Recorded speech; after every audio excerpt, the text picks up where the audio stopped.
আসসালামু আলাইকুম। স্বাগতম জানাচ্ছি চ্যানেল বাংলা সংবাদে। চ্যানেল বাংলা তথ্যচিত্রে এবং সহকর্মীর কণ্ঠে এখন দেখবেন বিস্তারিত সংবাদ।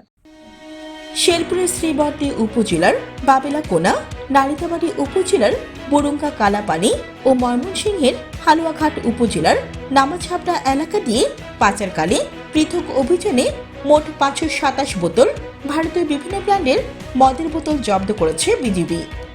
শনিবার দিবাগত রাতে কর্ণছড়া বিজিবি, হলদিগ্রাম বিজিবি ও বান্দরকাটা বিজিবি ক্যাম্পের সদস্যরা এসব মদ জব্দ করে।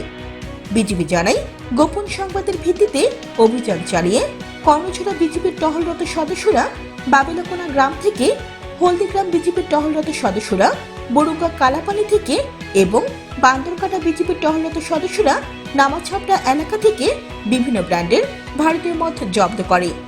এ সময় বিজিবির উপস্থিতি টের পেয়ে চোরা কারবারিরা পালিয়ে যায়। জব্দকৃত মদের বাজার মূল্য প্রায় 7 লাখ টাকা বলে জানায় বিজিবি।